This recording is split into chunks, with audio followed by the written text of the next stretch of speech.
You are now listening to the Add 10 Gallons Concrete Podcast. Wait, the answer was add 10 gallons? Add 10 gallons. My first thought was we got to put Actigel in it. Yeah, great. Truck's on the way. On the way. Yeah, okay. I've got two observations, neither of which are really educated or well thought out. Which are like most of my observations are. There aren't a lot of problems on a job site that can't be solved with a sack full of biscuits. Today's episode of the Add 10 Gallons Concrete Podcast is brought to you by Actigel 208. Actigel 208 is a high-performance additive for the concrete industry that is greatly beneficial to the producer. It enables them to increase the percentage of manufactured sand by up to 100% and completely replace all the natural sand in the mix. In areas where natural sand is scarce, inconsistent, and expensive, this provides a huge benefit to any ready-mix company out there. Benefits of manufactured sand and concrete include consistent air content, improved compaction, and increased density. Now in the past, the downside of using manufactured sands was that they were hard to pump, hard to place, and hard to finish. Well, Actigel 208 solves all those issues. By improving suspension, stability, and the quality of the cement paste in the mix, Actigel overcomes the old issues with manufactured sand and leaves them behind. Let Actigel 208 improve the quality of your mix while saving money on every yard you produce. For more information, visit us at actigel.com. That's ACTI-GEL.com. Hello everybody, welcome back to the Add 10 Gallons Concrete Podcast. I'm Josh and I will soon be joined by Paul Finley as well. We have a little bit different format for you guys for this particular go-around. Not a full episode in the standard format that you're used to hearing, where we go into current events and go back and forth and talk industry news and things of that nature. We will have an episode coming up within the next 7 to 10 days where we will be back on the regular format. But this time, we're bringing back Dr. John Belkowitz. We had him on the program 2 episodes ago, and we talked about absolutely everything. Everything from his company all the way to 3D printing and everything in between. But what we didn't necessarily dive into was colloidal silica, and that is a shame because Dr. Belkowitz just so happens to be an expert in colloidal silica. That's what he's devoted much of his adult life to. So we had him back on the show and took a deep dive into colloidal silica, and he answered all of our questions about the product and how it relates to concrete, how it reacts in concrete, what it's derived from, and really everything that goes into that aspect of the concrete industry. So we're going to label this show as a tech bulletin because essentially that's what it is. I mean, it's an expert on the show talking about everything that you would want to know about a very specific subject. So we get into that, and without further ado, I'm going to get out of the way and have Dr. John Belkowitz talk to you about the benefits and information about colloidal silica, and y'all enjoy. Welcome back, everybody. We have John Belkowitz back with us again. Mr. Belkowitz, we appreciate you coming back on here. See, last time we had you on, we originally said we were going to talk about colloidal silica, E5, the great things that are happening around that project. And you came on here and we just never got around to it. Right on. We had an hour-long discussion about everything except colloidal silica. So, having you back on now, let's educate the masses, sir. You've been doing a lot of work in this field. Go ahead and start. Number one, what is it that you're involved with right now? And then from there, kind of give us the history to how you got to now. What I am involved with right now is, if we separate everything that all of us do into bookcrete, labcrete, and realcrete, I'm on the realcrete side of this. And that means we're working on a brand new ASTM literally for colloidal silica for concrete.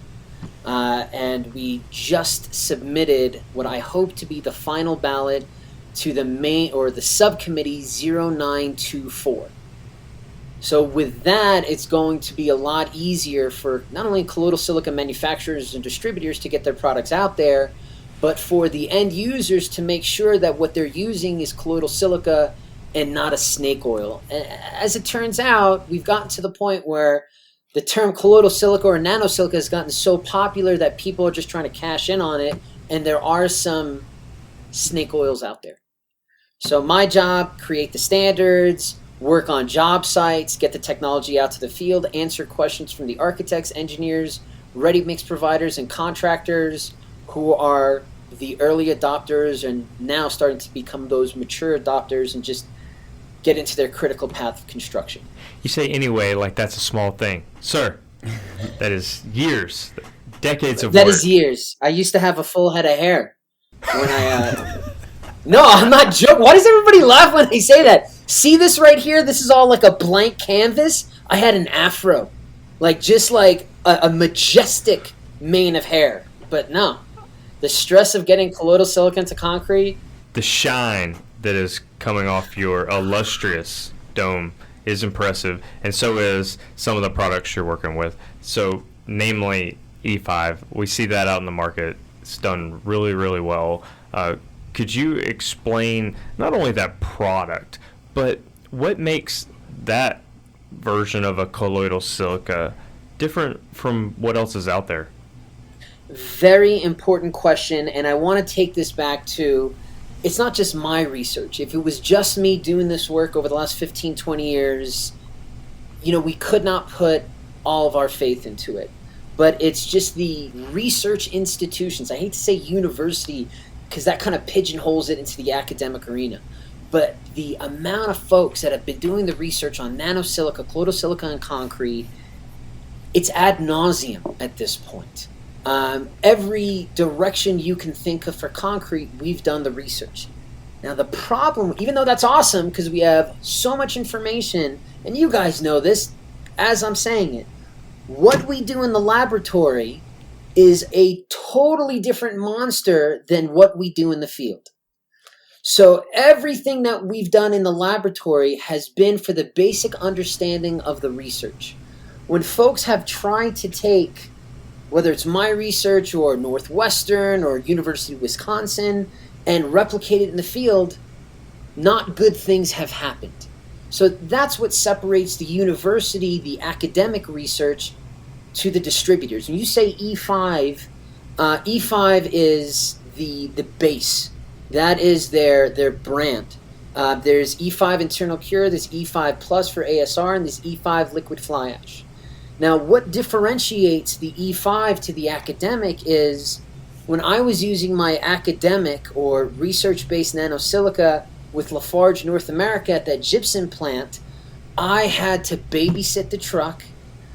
I was the one who poured it onto the back of the concrete, make sure it had the right revs, make sure, hey, do we need to add a little bit of, oh, don't add any more water. They needed somebody like me to babysit it.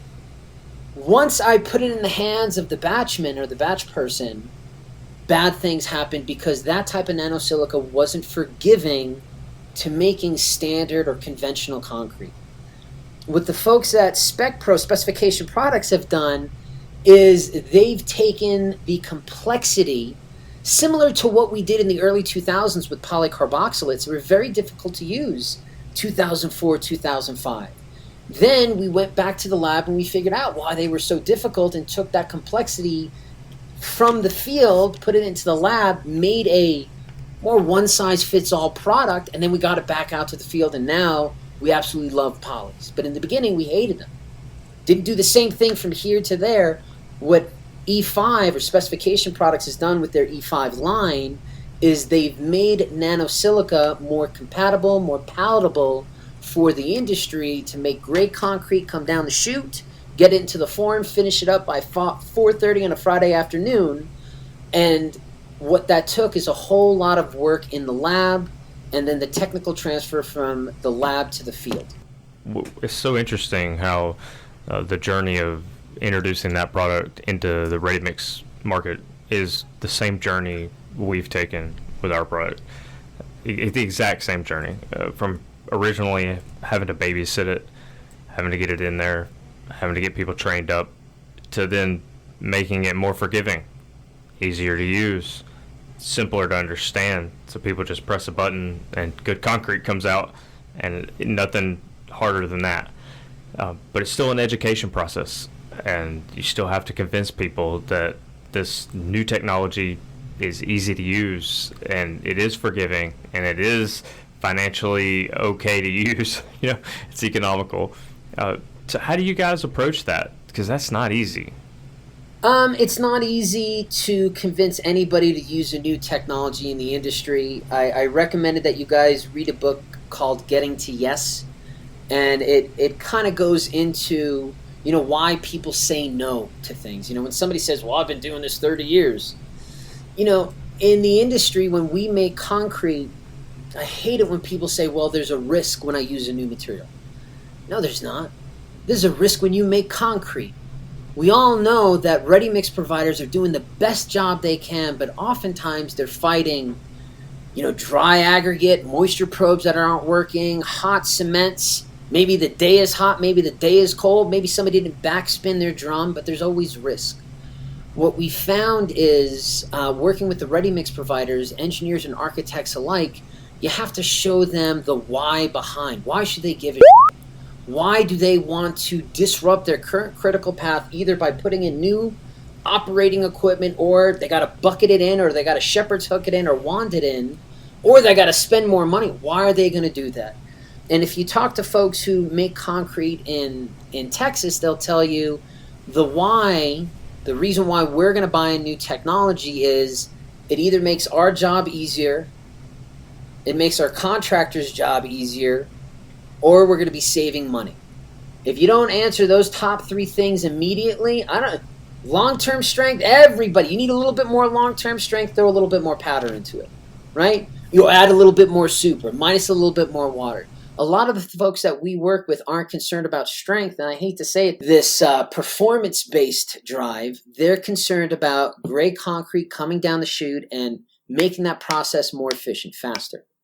What we found with nanosilica, especially the E5 internal cure, it makes the finishing process a lot easier. And I'm not a finisher by trade. The gentleman who owns Spec Pro, Joe Shetterly, is an expert finisher and third-generation finisher. But the type of floors, the flatness that we get from it, the abrasion resistance, we're starting to go down the line of the contractors and the ready-mix providers caring. Now, taking a big jump, as we often do with innovative products, with the E5 internal cure, we've shown that you don't have to use curing compounds. And I'm not talking about evaporation reducers or retarders. I'm talking about, the ASTMC 309 or 1315 membrane-forming curing compounds. You don't have to use that anymore. Now, right away, that means money, not only to the contractor on product, that they don't have to buy a product, they don't have to store a product, but it also means a reduction in labor, that somebody doesn't have to spray the product on there. And we've been doing a lot of work with, I want to say the Indiana Department of Transportation, but it's more with slab-on grades, with folks who are making warehouses, but bridge decks, overlays that we've done, unless we have gotten in that worst-case scenario where we shouldn't have been pouring that day, we have not had to use a curing compound to create the same environment that is resilient to that, standard evaporation. So that's one way that we get into the contractors and the ready-mix providers, that we show them that immediate savings of money. Now, past that, when we talk to the engineers and architects, it's more of a discussion on long-term durability. What's it going to do for the concrete, and why do I care? And when we're looking at the interior warehouse folks that are doing automated manufacturing, what we've seen with the E5 internal cure is that it increases the resiliency to abrasive wear. And we've done that using ASTMC 779, Procedure C, the steel balls running on top of the concrete, as well as the Chaplin abrader, where you basically staple a big old motor on top of the concrete and you have some steel wheels revolving around it. And again, you do a depth of wear, measure it, I think, on 15 spots in the circumference, or in the circle. So those are the ways that we normally attack this into the industry. And I tell you, the folks that are at Specification Products have been very successful. Now what we're doing with the E5 Plus LFA, and this is what we've been doing with the Indiana Department of Transportation, is doing a replacement of Class F fly ash a replacement of microsilica, or in some cases an addition to the microsilica. And that's what we're trying to do out here in Colorado. Is I want to empty the silos that have this crap ash in them, pond ash or harvested ash, and replace that silo with totes or tanks and get the same fresh properties, hardened properties, and durability. So how do you achieve all these fantastic things, but also manage to keep costs under control? I never said lowering costs. I never said that. What are your 3 things? Somebody roll back the tape. That was one of the 3. Roll back the tape. What does the transcript say? One of the 3 pillars of development. I said that's what my 3 ready mix providers care about. Right? So making it more convenient for the ready mix provider, getting my folks on and off the job site, and if you can lower the cost. There's a chance when you use nanosilica, you're not going to lower the cost. That you might have to bump up the price 50 cents, $1.50. And I was just told this by a ready mix provider, as long as fly ash is $1 less a pound or a ton than cement, then most ready mix providers will buy it. But that assumes that the fly ash will get so expensive that it is almost the same price. That means we all recognize at a certain point that the concrete that we make is going to get expensive. So I know that that third thing is lowering cost. I really don't give a shit about that. To me, in business, you have 3 choices. I have this on a poster. I used to have it right behind my wall so my clients can see it.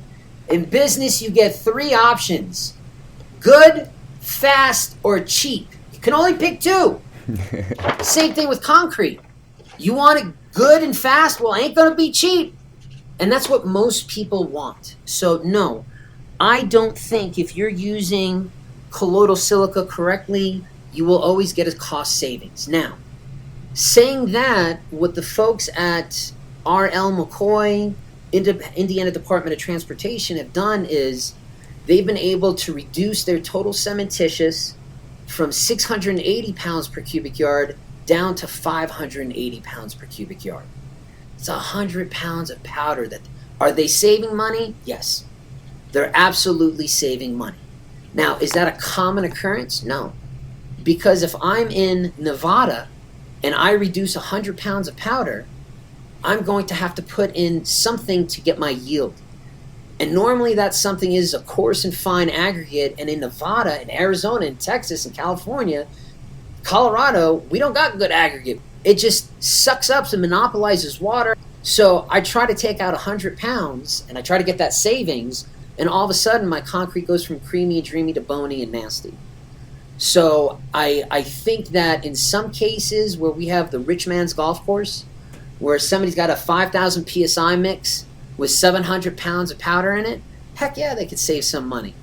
But if I'm working with a Martin Marietta or CRCC or DeLisi Brothers, and they've already gone through the optimization process, where they got 3 aggregates, and they've gone through a granular structure, porosity index, and it's probably going to cost $3, maybe $6 a cubic yard. Yeah, we had a similar conversation earlier this week in Jacksonville, Florida, with a major ready-mix producer, and they said, if the Actigel could be cost neutral in this mix, we'd put it in everything. And it wasn't our typical man sand thing that we're doing, which could very easily save people money, but in this case it was like a curb mix. And I said, well, what are you thinking? And he said, well, if we could take out a half sack of cement, we're about cost neutral, maybe better. And I said, well, he said, can you do it? I said, well, I don't know how much cement you got in there. Right.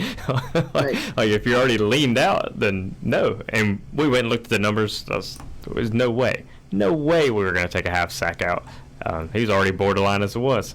So, but interesting conversation. So we try to do the same thing. We always try to be cost neutral, actually cost favorable, because that's the easiest thing to do to get in. And if you can solve problems and not cost money, then things can be very rapid. And sometimes they can't. So it's refreshing to hear honesty out of somebody who's promoting a product and saying, hey, sometimes it's going to cost you, but this solves problems you're going to have. and we can make it happen. You know, nobody has a problem with spending money on going to the doctor, and getting medication for something. You imagine that? Going to your doctor and say, hey, I have a sinus infection. The doctor says, I got the thing that'll cure you. It's a shot. But it's going to cost you $15. You're like, no, I want the cure, but I don't want to pay for it. Like, how does that make sense in our industry where we're treating a solution as if we should get it for free? And that's, with nanosilica, the amount of work that has gone into to design it, to get it from being a difficult product to get it to concrete, to make it, it just fits into your critical path, has been a lot of freaking work. And it's so evident when people just try to order it from some random manufacturer in California or China. They try to get a 5-gallon bucket of it and add it themselves, and it never works out. I'm trying to remember the DOT that we talked to about using nanosilica, and they disregarded everything they said, and they just compared it to microsilica and used 6% of it and ended up using 10 gallons per cubic yard of a product. And it just went to absolute so yeah, I believe that there's a value proposition that you need to understand with the end user before you go down that road. So if they value a reduced price as opposed to performance or solving a problem, and your product costs $25 a gallon, you got to use 4 gallons per cubic yard, there's no reason for you guys to have any more conversation. Their value is in the wrong place. But if they value solving a problem, they won't care about price. That price, nobody cares about price. That's the honest truth, right? Oh, they're going to absorb, I've got to absorb that 50 cents. I don't care if it's 50 cents, $50, or $150. That price is going back onto the customer. The customer is always going to pay for that price. And what? They're going to lose out on the schmuck selling concrete down the road because it's 50 cents a cubic yard? Yeah, they might. They might lose out on one job, but that schmuck down the road is normally making bad concrete. That's why they're not going to them in the first place. So that conversation about, oh, well, I have to save money. I'm not a big advocate for even diet. It's like I was talking to an engineer 2 weeks ago, and designing this big underground structure, and we're talking about E5 nanosilica, and he says, well, I had made mention of a measurement that we'd taken, or some data. He said we had a 20% reduction in durability, and we haven't even started to play with the admixture or the nanosilica. And he goes, well, that doesn't feel right. I said, well, what do you mean that doesn't feel right? He goes, well, I feel like we need a 200% reduction. I said, well, time out. First of all, we're not talking about poetry. This is not a piece of artwork.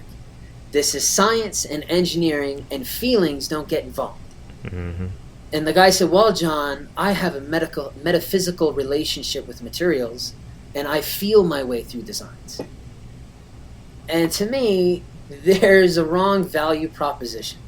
This guy doesn't need to be talking to me, and I don't need to be talking to him, because we're not talking the same language. And no matter what I say to him, it's not going to go anywhere. So, with nanosilica, with the E5, it's also been very selective about who we work with. There are some people who just don't want new technologies. I was working with an engineer in Australia for one of the coastal municipalities, their marine infrastructure, and he specifically told me that his job was to say no. Started off the conversation, brought in 4 cappuccinos, some of the best cappuccinos you ever had. Sat down, we got some biscuits, some Tim Tams, whatever the hell they are. And he said, hey, before we get into this, I just want to let you know, no matter what you tell me, it's going to be a no. And it was actually one of the easiest crowds. We sat back, we enjoyed cappuccinos and Tim Tams. It was great. But if he doesn't tell you that, that's when he becomes a tough crowd. Then it's a guessing game, and you're sitting there trying to convince somebody that's never going to be convinced.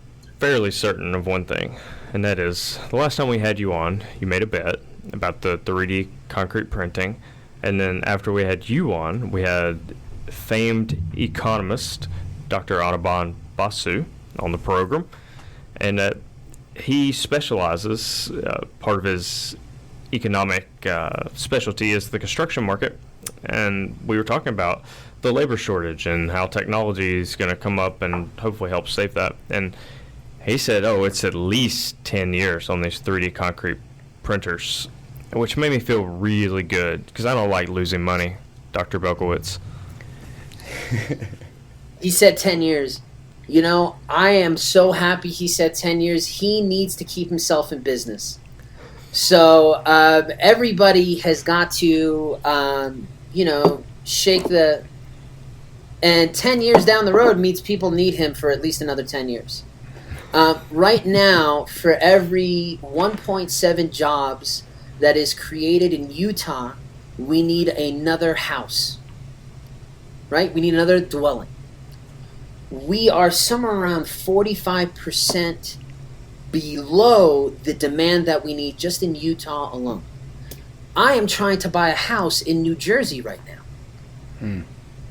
Every house that I have tried to put an offer on, when I refresh the page, it goes from for sale to pending or under contract. Homeboy can say all he wants to say about 10 effing years. I've got real estate investors right now looking for the right machines. I've got people who aren't even in the real estate market. This is the next Bitcoin, right? This is, you want to talk about rocket ship to the moon? Once they figure out how to stop making these prints ugly, like right now, most of these prints look like your background. Like whatever that thing is on your wall for noise proofing, you're lucky if a house looks as good as that. Like, I don't understand.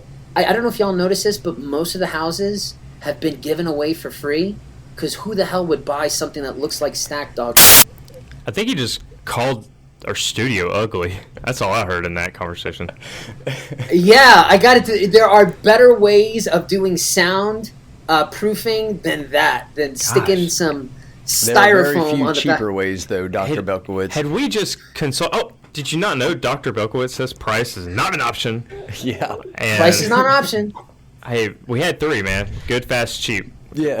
Good, fast, cheap. See, you did good and fast. That's good and it's fast. But I love that you brought that up because I reference that saying all the time, almost on a daily basis. I love it. It can be applied in almost any situation.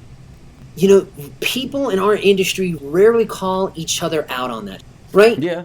I'll be sitting in or I'll be giving a presentation and somebody will ask me, well, have you ever used this stuff in concrete that's 10 years old or has been in place for 10 years? Who gives a shit about that? 10 years. Is this the risk question again? What if I told you I'd give you for half off? Well, then we can go ahead and use it. Oh, the risk miraculously goes out the window? You know, the good, fast, cheap, the risk, these are all games that either the ready mix providers, the engineers play, so they don't have to say yes. If you can't answer their question, it's a get out of jail free card. And I'm talking about the 80% of folks who we have an issue getting technology, not the 20% innovators. So I have this issue with people BSing me.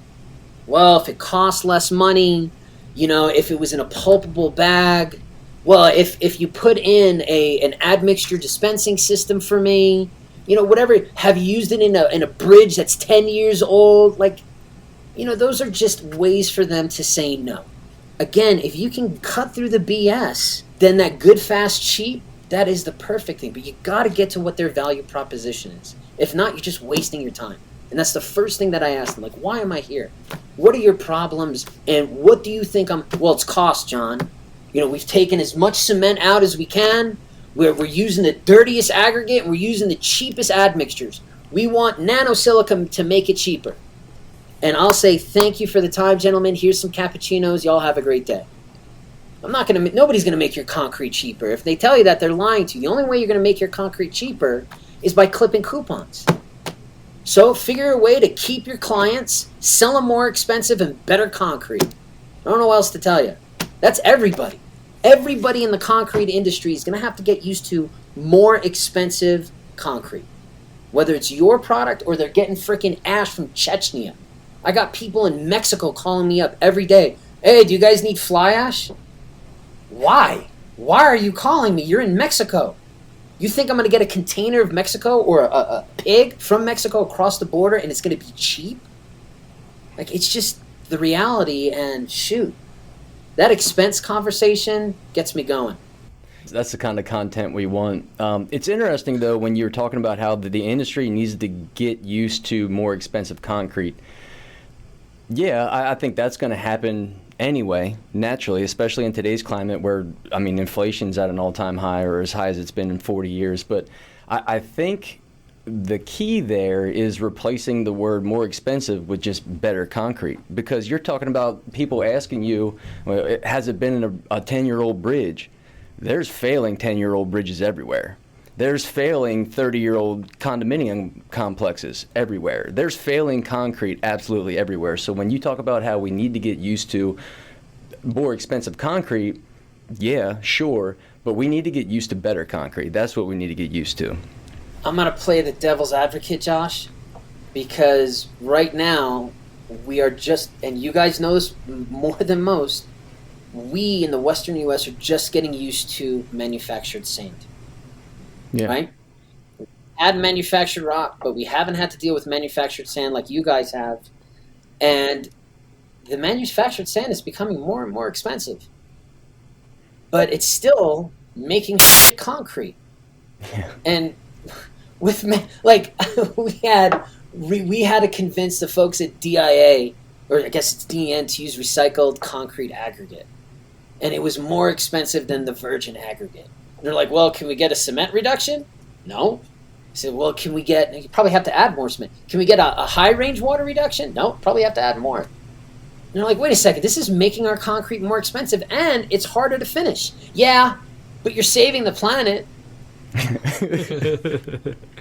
So I would argue with you that I think just like when cigarettes got more expensive, I used to smoke cigarettes in high school. I hope my mom's not listening.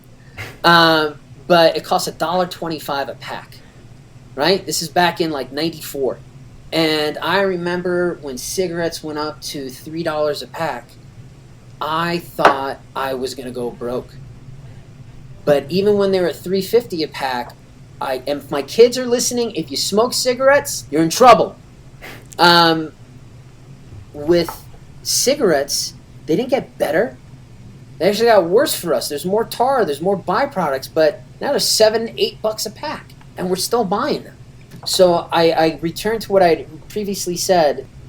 I think it's just going to be more expensive concrete. The good crete and the crap crete, they're eventually just all going to get more expensive. Inflation, materials, whatever. I hear you. No, that makes sense, but that's with anything. It's not just concrete. I mean, if I'm trying to buy a truck and the used truck market has lost its freaking mind, and you're trying to sell me on the value of this truck, and I start running through all the lists of things I need it for, or that I think I need it for, that has to line up. So in houses and retail space or office space or lab space, there's a cost to everything, and you want those benefits to line up. And we still haven't talked about the science of colloidal silica. So when we do work with people on adopting nanosilica, the E5 nanosilica and the LFA combination, we normally start off with low barrier to entry stuff, 4 ounces per hundredweight. They really shouldn't see any changes in strength. They shouldn't see any changes in the back of the ready mix truck. They should really feel it. The pump operators will feel the same flow rate at lower pressures, and the finishers will feel the bull float glide over a lot easier, a more creamy and dreamy feel. But at 4 ounces per hundredweight, again, it's a low barrier to entry. Now, once we start going into the higher dosages where we're doing the combination of the E5 plus the LFA, where we have 2 different types of nanosilicas, so this is not like we're doing out of my PhD where we're taking one monodispersion of nanosilica. This is all different types of nanosilicas and other things put together to make it not only easier for the end user to use, but it's also gives you the best bang for your buck, and it's the most forgiving in the mix. So once we get to that point, like we're with the Indiana Department of Transportation, they want to understand why. Why can we take 20% of a Class F fly ash, or even 3% of a microsilica, replace it with 0.2 of a gallon or 0.6 of a gallon, and it does the same thing? And that's less than like 10 pounds worth of material compared to, what's 20% of 600? 120 pounds? What's 3% of 18 pounds? How the heck are we getting the same benefits out of such a small amount of material compared to such a large amount of material? So the way that I start out that discussion is I want to set up a parallel between the Class F fly ash and the nanosilica, because both of them are silica-based products. And Josh, I sent you a lovely picture that has 2 SEM images. One from Kudbaya on Class F fly ash under a scanning electron microscope, and we see that it's 10 microns. And if you don't know what a micron is, or a micrometer is, it's 10 times 10 meters, but it's 10 times 10 to the negative 6th meters. So a micro is 10 to the minus 6. Right-hand side of that, I have a transmission electron microscope done by Brian Green's work from the Army Corps, and it says 20 nanometers. Now, the difference between a micrometer and a nanometer is that a nanometer is 1,000 times smaller. So where a micrometer was 10 to the minus 6 meters, a nanometer is 10 to the minus 9th meters. And for a reference, a hair on your head, obviously not on my head, is around 100,000 to 150,000 nanometers in diameter.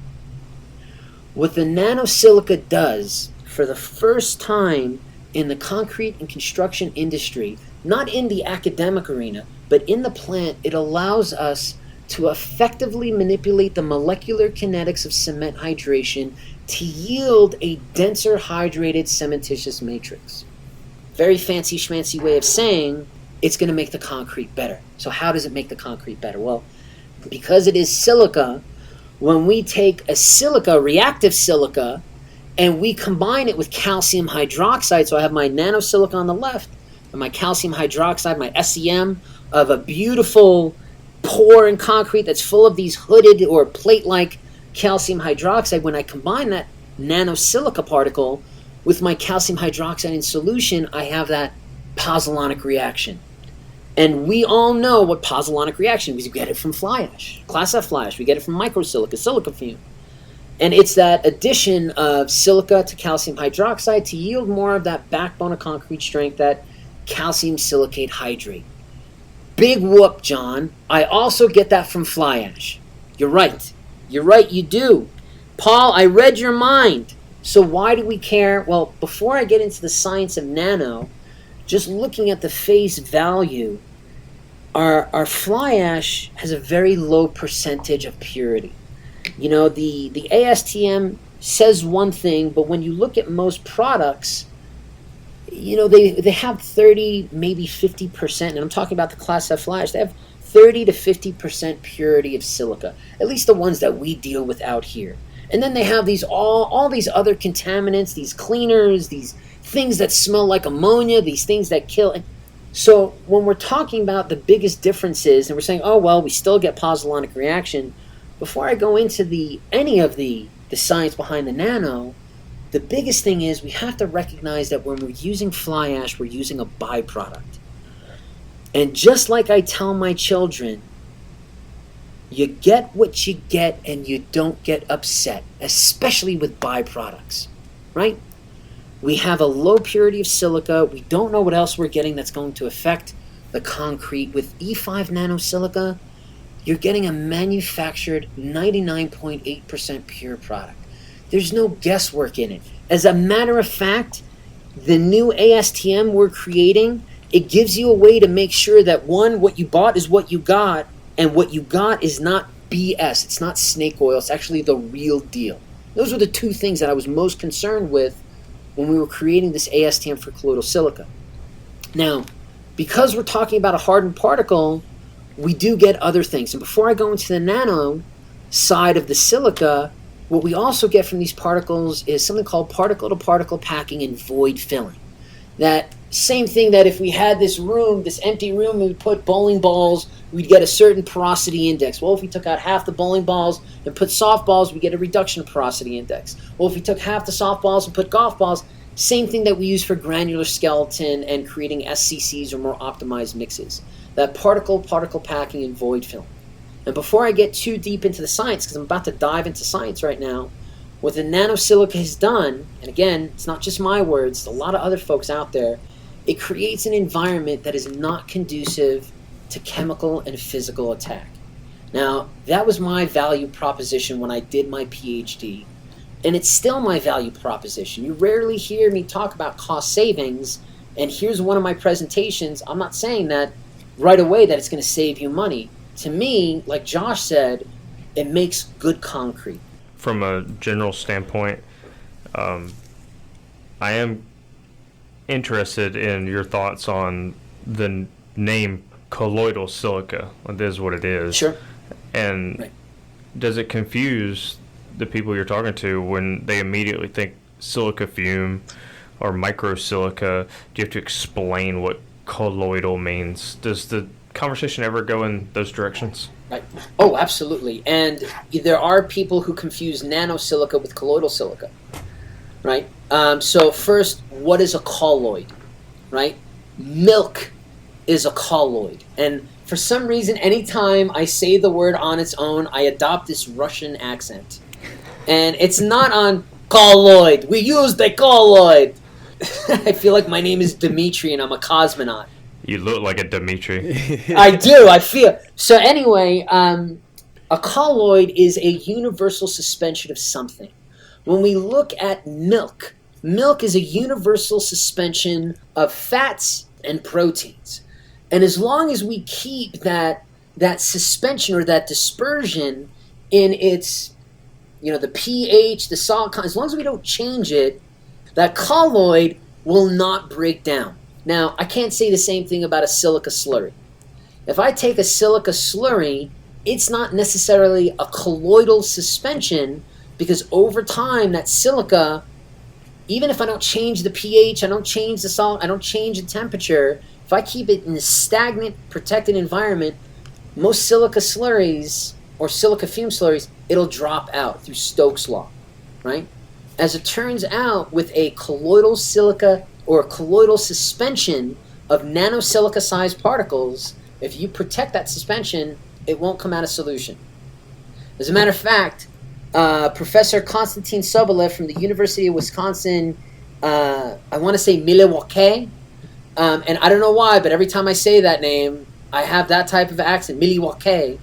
I think that's Canadian. But anyway, he says that colloidal silicas age like wines, and the older they get, the better they get. I don't agree with that, but what you don't see is you don't see that agglomeration and that precipitation and that cake layer on the bottom. So that's what we mean by colloidal silica. When colloidal silica first came to the United States, Brian Greene called it a UFAX, ultra fine amorphous colloidal silica, UFAX. I hated that. And Brian Greene was the guy who got me into colloidal silica. And I said, hey, man, I'm not saying UFAX because it sounds like I'm cussing somebody out. Like, hey, have you tried this UFAX before? Like, if I said that... yourself. right, if I said that in Jersey, I'd get my ass handed to me. And at the time, when we said nanosilica, it wasn't the true definition because there were dry products and liquid products. So colloidal silica assumes a lot of things. One, it is a nanoparticle, and two, it's in a liquid dispersion. Now that has a product brochure as well as a health and safety aspect to it. So that's what colloidal means. Did I answer your question? Yes, and those are the things that you've written in and stipulated in this ASTM that's actually up for ballot. Right. So in the ballot, and I can read you the definition that we have right after the scope. Colloidal silica is also known as silica sol. Colloidal silica is produced by controlling the condensation and polymerization of amorphous silica in an aqueous solution. Colloidal silica, noun, an aqueous dispersion of amorphous silica particles having a diameter between 1 and 100 nanometers. 10-4, in an aqueous solution, does the ability of this colloidal silica to do what it does that disappear if it's in an alcohol or some other? No, it won't disappear, and you can. The better question is the pH of the solution. So there's two ways of making nanosilica. Either you could take sand, grind it up until it's really fine, and then use some type of emulsifier to keep it in solution. It's very expensive, and it don't work out too well. The other way is that we grow it. And without going into some of the proprietary shtick, if I had a bathtub, not that I'm going to make colloidal silica in a bathtub, but I put in a raw material, normally something that's a silicate, let's just say potassium, sodium, whatever the silicate is, I strip off the salt, so all I'm left is with that silica, and then the silica is like, I don't like being by myself. It doesn't like being an SiO2. So what it starts doing is it starts bouncing into each other, and then they eventually start gluing into each other. So they start out as monomers, then they go to dimers, then pentamers, then oligomers. And once we get them up to the size that we want, and we can tell that by using ellipsometry or some of these higher tech equipment, what we do is we start throwing salt back into it. It doesn't matter the type of salt. Or we start throwing an alcohol, or we start throwing an acid in, and what that does is it either controls the growth or stops the growth. Now, once you've done that, once you've set up either a pH of 10 or a pH of 7 or a pH of 4, and you change that pH, that whole dispersion, you change that pH, that's when your nanosilica turns into cottage cheese. And don't eat it. I was trying to give you a visualization. Well, some of the literature I've seen says that the colloidal silicas are stable from a pH range of 3.5 to 10.5, which is generally that's fairly wide, but concrete's like 13.5, and we know it works in that. So I don't know if there was something different between these other papers I was reading and what you're doing over there. It's a general statement. That is true that you can have a colloidal suspension of nanosilica-sized particles between 3.5 to about, I think it's like 11.1. And the reason why is outside of that barn door, your silica starts dissolving. So if you look at a sodium silicate densifier, it has a pH of 11.8, 12.3, even higher. And if we took a nanosilica and just started throwing a whole bunch of salt in there so the pH went above 11 point whatever, then we would start dissolving that silica into silicates. Does that make sense? So to answer your question, you can design a variety of products between 3.5 and 10.5 or 10.8 or whatever that max might. I want to say it's like 11 or 11.1 where it starts dissolving. But you cannot create one nanosilica at 10 and then reduce the pH to 3.6 or 4.2 and it stays the same nanosilica. If you create it at 4, it kind of has to stay at 4 until you use it. Does that make sense? So you're creating it in those pH ranges, and it can be used in systems that ultimately will be outside of those pH ranges. Got it. And something is going to happen, and based off of that pH range, you can create or you can get different somethings that are either positive or negative. And normally what I focus on, and again, I'm trying to be very secretive here because there's a lot of confidential stuff, but with the pH thing, you can have some really awesome somethings that can solve a manifold of concrete issues that we've got today. Awesome, dude. Sorry for that tangent. I feel like I interrupted you, but man, great information. Please continue on, sir. Everything we understand about cement hydration is a really, really, really good educated guess. And man, I always feel the burden of that. So these questions, the basic questions, I hang on that basic definition. What is a colloid? Why do we care? And how does it relate to nanosilica and using in the back of a ready-mix truck? So yeah, I love those tangents. So anyway, I wanted to get into the science of, what the nanosilica does. I tried to really concentrate it down to the things that we would care about, and I tried to put them in order. And I also gave a rudimentary image. So the first thing that I wanted to express was what I get from a lot of the end users is, okay, what's so special about nanosilica? I've been using microsilica or densified silica fume for decades. Why should I give a shit about nanosilica? And I'm a big Star Wars fan. Love Star Wars. My Uncle Rob and I, huge Star Wars fans. Sammy's just getting into it. One of the best ways to describe why we care about nano so much is the force fields that you see on a lot of the ships in Star Wars or even Star Trek. And that's what we have when we take particles and we put them into solution. We end up getting this force field around that particle. Now, the larger the particle, normally the larger the force field. Now, we don't call this force field a force field. We normally call it an electrical double layer, and I believe it also has a fancier name called the Gouy-Chapman layer. Now, when we have a smaller particle, we have a smaller force field, smaller electrical double layer, or a smaller Gouy-Chapman layer. And the reason why is we just can't fit enough negative and positive ions around that surface, right? And it's because we have a higher specific surface area. If you don't know what specific surface area is, you take a big particle, and you break it up into a whole bunch of smaller particles of the same material. Now you have a higher surface area for the weight of that material. And specific surface area is measured in meters squared per gram.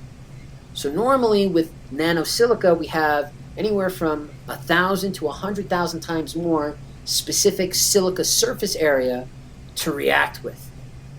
Not just the silica surface area, but surface area in general. So before I start the rest of my shtick and my spiel, does it make sense that a larger particle will have more ions on the surface and a larger force field than a smaller particle will have a lower amount of ions on the surface and therefore a lower force field? Does that make sense? Sounds good, brother. And the surface area thing is going to make sense to all the concrete guys listening to this, because you could take coarse aggregate and replace it with fine aggregate, and now all of a sudden your cement doesn't seem to be working so well because it's having to cover a lot more surface area to get that paste aggregate bond. Right. Everybody understands that. And for some reason, I've tried to explain that force field in many different ways. The working with Star Wars or Star Trek, that seems like people get it a lot faster than instead of saying, well, there's a Gouy-Chapman layer that it's made up of positive and negative ions that and I lose it. Well, it's interesting. I was actually thinking of another, because you mentioned how like the science of cement hydration, we pretty much know what's going on, but it's a little bit of a guess. I was thinking in my head, I was like, oh yes, it's kind of like astrophysics. Like we pretty much know what's going on, but most of that stuff's really a guess. And so then you were talking about these force fields, and bigger particles have bigger force fields. And so I was relating it in my head, again, just inside my own little brain here. It was like astrophysics. So I was like, oh, if you had a larger mass of a sun, it's potentially could have a larger gravitational pull on the objects around it, larger gravitational force field. But if you had a smaller one, it would be smaller as well. So what you just said is what most PhD students have to work on for 4 years, right? You just truncated my PhD down to one effing sentence, and I'm so glad we're recording it. Different things happen to particles when we make them really freaking small or we make them really freaking big. So what you said about the sun, we are just learning that. When I say just, I mean like a decade, maybe a decade and a half in the broad spectrum of the Earth. That is a just. We're just getting the tip of the iceberg. We are just understanding what that really small, hardened particle can do in whether it's carbon nanotubes, nano-TiO2, nanosilica. The reason why nanosilica is so important for us is what silica can do. So we're just starting. Like, what I understand from my PhD, we need to understand more. There's not enough. And it's the same thing about understanding how the sun works. And, how the sun will affect us and how suns grow, how stars grow, I should say. I don't know if you've ever watched that Voyager documentary. Have you watched that yet? The furthest Voyager in space? No. It's a documentary on the engineers that built and created the Voyager 1 and Voyager 2. And, a lot of stuff from Carl Sagan, the engineers, what is a satellite but silicone and aluminum? And we change it into something else. And what they had said about our perception about how big our galaxy is, in 1 billion years, our Milky Way galaxy will collide with the Andromeda galaxy. 1 billion, 2 billion, 4 billion, I can't remember the number. It's 1 billion years, plus. They'll collide. When that collision happens, there's so much room in space that we won't even feel it. That they'll just pass right by each other. So again, going back to what you said, my PhD, the impact of nanosilica size and surface area, it was to understand what happens when we take a big nanoparticle and start making it smaller and smaller and smaller and smaller, and what is it going to do to the hydrated cement matrix. And I compared it to something that's 1,000 times larger, that Class F fly ash, which is still a silica, but it's a different form. So going back to that picture, the different things that we get, because we have that smaller force field, and we still have a hardened particle of silica. This is not a solute in solution. This is not a silicate. This is a hardened particle, just like fly ash, but or microsilica. It's 1,000 times smaller. So because we have that nanoparticle and that smaller force field, that silica surface area is free to react faster. There was a paper published by Land et al. In 2012 where he called it, I believe he said it was instantaneous pozzolanic reaction. Right? The second thing we get out of it, because that nanosilica wants to react so quickly, the cement particle wants to give up more of that calcium hydroxide. And at a certain point, we use up a large majority of that calcium hydroxide. We unbalance the system, so the only way for the system to get balanced is to release more of the calcium and silica from the di and tricalcium silicate from our cement particle, so we get something called accelerated cement dissolution.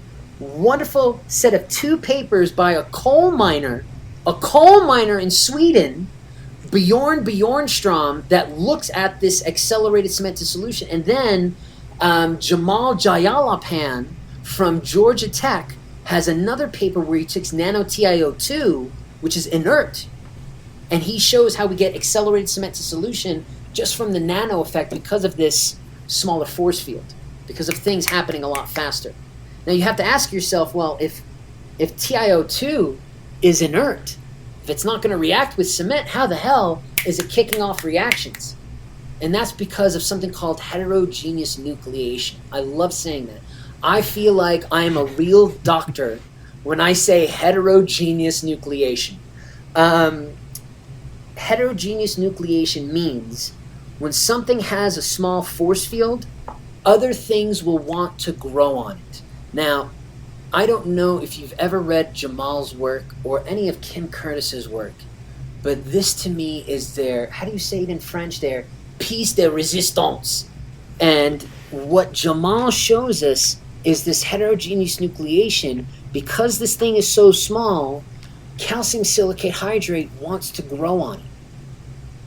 Right? So we're getting reaction not from the chemical effect, but because of the physical size and the things that happen from the physical size of those nanoparticles.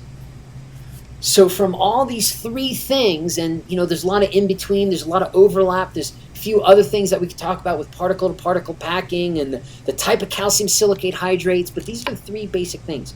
With these 3 basic things, we can revolutionize the hydrated cement matrix. And that goes back to what Josh said that we don't want to just make expensive concrete, we want to make good concrete. And that's residential concrete, low-end commercial, high-end commercial, shotcrete, shitcrete, base course. I don't care. And we can do that not only with nanoparticles, but that E5 combination. Like if any of your customers, any of your people are using that crap ash, that ash that is struck, and I don't know if you've heard this term before, but they're called either harvested or pond ashes. A lot of the manufacturers that we're working with are calling them benefited ashes. Ooh, that's a pretty term. Fancy. It's a very pretty term. Yeah. What they're doing is they're taking their shit that they just dredged up, they're drying it in a retired kiln, and they're adding a dried poly.